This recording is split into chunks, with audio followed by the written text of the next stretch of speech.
สบายดีหมู่เพื่อนทุกคนเนาะวันนี้จะมารีวิวไก่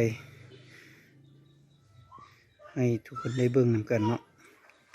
ไก่อ่อนเนาะแต่ว่ากำลังไข่คมไก่10 เดือนละ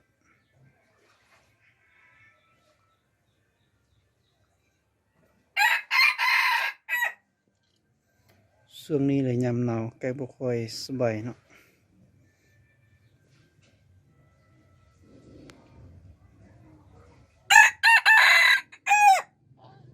ขันตัก